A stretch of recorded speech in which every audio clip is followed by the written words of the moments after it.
dense LDL particles. ابراهيم هنقضي مع ابراهيم ال 17 دقيقة وربع اللي فاضلين. ابراهيم ده تايب 2 diabetic patient سنه 54 سنة. عنده سكر من 8 سنين، عنده هايبرتنشن من 5 سنين. أبوه الله يرحمه مات بميوكارديال انفاركشن في عمر 52 سنة. The so-called premature cardiovascular death. Never smoked، راجل مستقيم مش بيدخن. He is taking ACE inhibitor مع thiazide for hypertension، gliclazide for glycemic control، وأسبرين، low dose of aspirin. Clinical data of إبراهيم الBMI 32، الراجل متختخ means he is obese، above 30 BMI means he is obese. ضغطه 130/80 مظبوط وجميل. عمل ستريس ECG من شهرين طلع نورمال.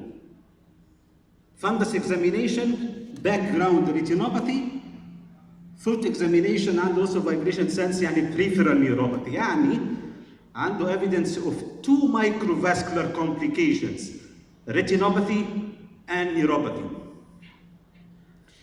lab ال A1C أقل من 7%، سكره مظبوط، لكن بصوا معايا على الليبيد بانل.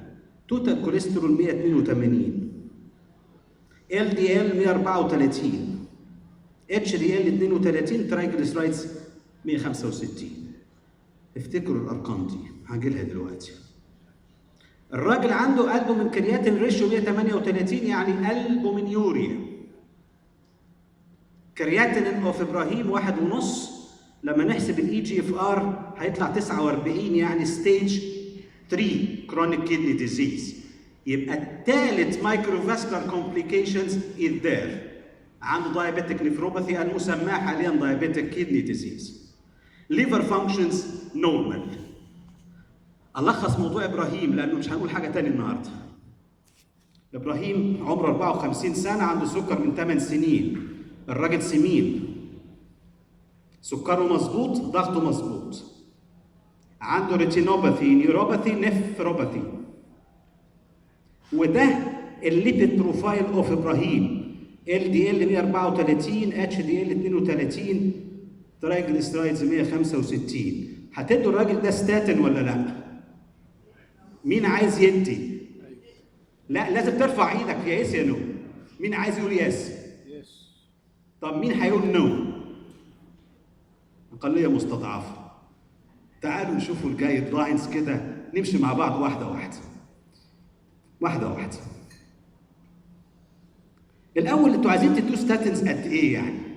از لو از 5 مللي روسيوفا ولا 10 مللي أتورفا، ولا از هاي از 80 أتورفا أو 20 روسيوفا؟ مين عايز يدي هاي انتنسيتي ستاتن للراجل ده؟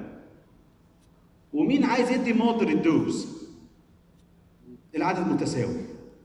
تعالوا نشوف الجايد لاينز في الدايابيتيك ديسليبيديميا عن مرضى السكر اتحدث. الاي تي بي 3 جايد لاينز لو بدينا الحكايه لغايه سنه 2013 كنا بنعمل حاجه اسمها سيلف بيشنت سنترد ابروتش. هنا يعني هشوف الريسك كاتيجوري واحدد ال دي ال جول. كنا بنقول لو عنده كرونري انزل بالال دي ال ال 100. عنده مالتيبل ريسك فاكتورز يو شود تارجت 130.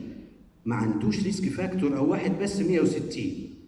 وقضينا مع الاي تي بي 3 جايد لاينز فتره طويله الى ان جاء يوم في سنه 2013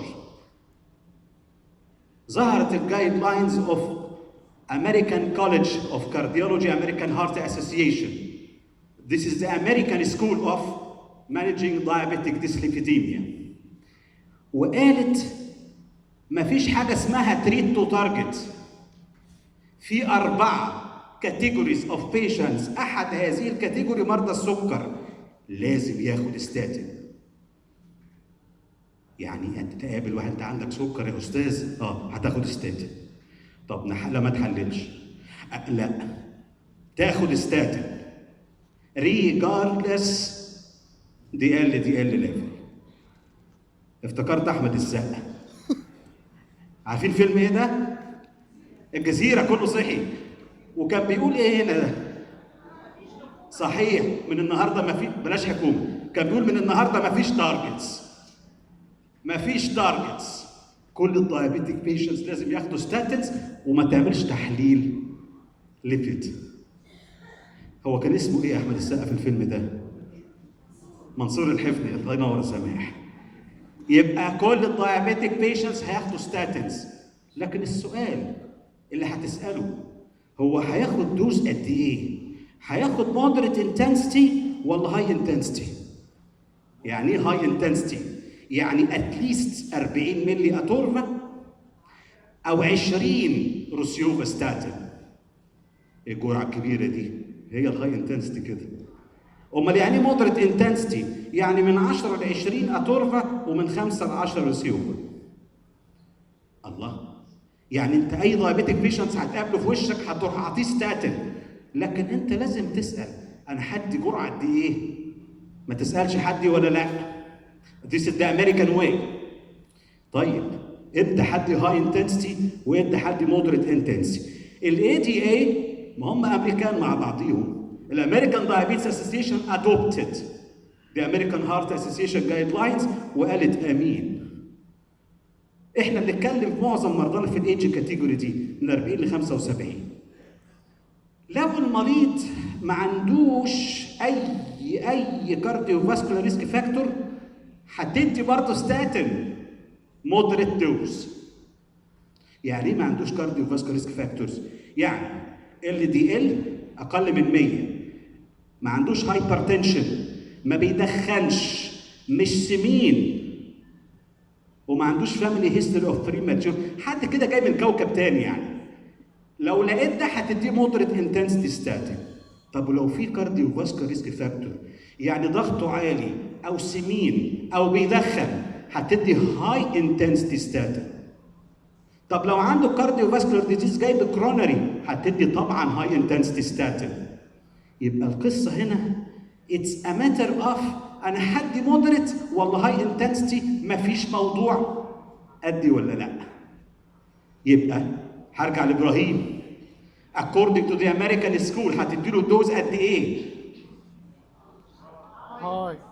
هاي انتنسيتي، دايابيتك وهايبرتنسيف وسمين وعند بوزيتيف فاميلي هيستوري اوف بريماتيور كارديوفاسكولار ديزيز، يعني هتدي 20 ريسيوفا يا هتدي 40 ل 80 اتورفاستاتين. جرعه كبيره.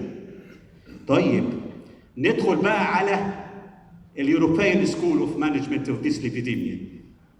الاوروبيون يختلفون هنا قليلا. ظهرت الجايد لاينز دي اوف ذا يوروبيان سوسايتي اوف كارديولوجي من شهرين، وقالت يعني ايه مفيش تارجتس؟ We should treat two targets. لو جالك diabetic patient شوف هل هو at very high risk وبالتالي يتارجت LDL 70 ولا high risk يتارجت LDL 100. تاني European school diabetic هو at very high risk لازم انزل بال LDL عن 70 والله high risk انزل عن 100. قصدك ايه فيري هاي ريسك وهاي ريسك؟ فيري هاي ريسك يعني دايابيتك ومع التارجت اورجان دامج وعلى راسها الالبومينيوريا زي الراجل الطيب اللي معانا النهارده ده، او دايابيتك ومعاه ميجور ريسك فاكتور بيدخن او هايبرتنسيف او ديسليبيديميك زي الراجل الطيب اللي معانا النهارده. يبقى لازم اتارجت في الحاله دي كام؟ نمتوا 70. او يكون دايابيتس كده ساده لا معاه اذر ريسك فاكتورز ولا معاه كومبليكيشنز اند اورجان دامج، يبقى تارجت في الحاله دي كام؟ 100. الله، يبقى في تارجتس. يبقى وي ار تريتنج تو تارجتس. افتكرت الله يرحمه محمود المليجي، فيلم ايه ده؟ الارض. كان له جمله مشهوره هنا، احنا كنا رجاله. صحيح، كان اسمه ايه الراجل الطيب ده في الفيلم؟ ابو سويلم. ثانك يو فيري ماتش يا سيدي. كان بيقول احنا كنا بنعالج تو تارجتس وهنفضل نعالج تو تارجتس. This is the European way. خدوها من محمود المليجي. يبقى الدايابيتك بيشنت لو هو at very high risk انزل بالال دي ال 70. هاي ريسك 100. في تارجت. نروح لابراهيم. التارجت بتاع الراجل ده 100 ولا 70؟ 70 لانه at very high risk عنده البومينيوريا وبيدخن ما بيدخنش انا اسف وعنده هايبرتنشن.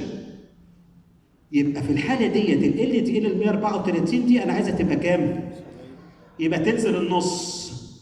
يبقى السؤال بقى اللي هساله حد ستاتين دوز قد ايه عشان انزل بال 134 لاقل من 70؟ انا عايز انزل 50 ايه؟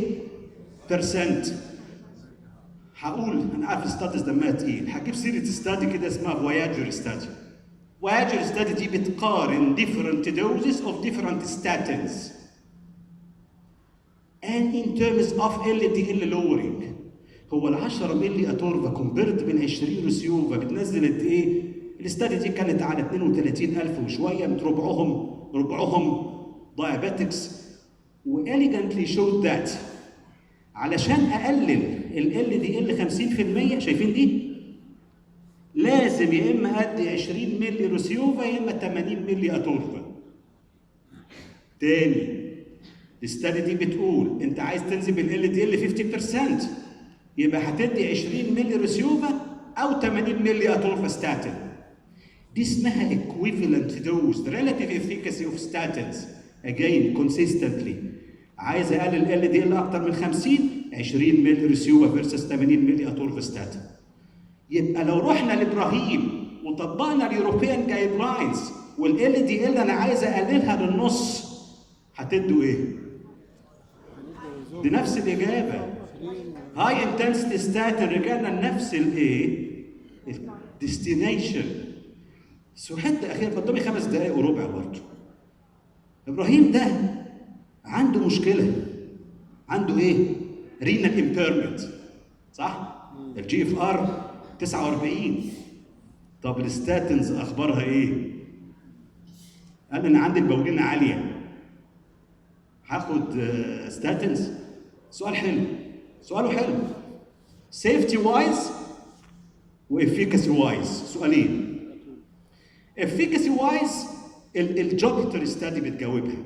جوبيتر ستادي ديت كانت حاجه كده تشالنجينج قوي. خدوا ناس ال دي ال بتاعهم اقل من 130 يعني شكلهم كده ما عندهمش مشكله وما عندهمش كورونا، ما عندهمش فاسكولار ديزيز، وادوا بلاسيبو فيرسس 20 مللي يعني هاي انتنسيتي ستاتين.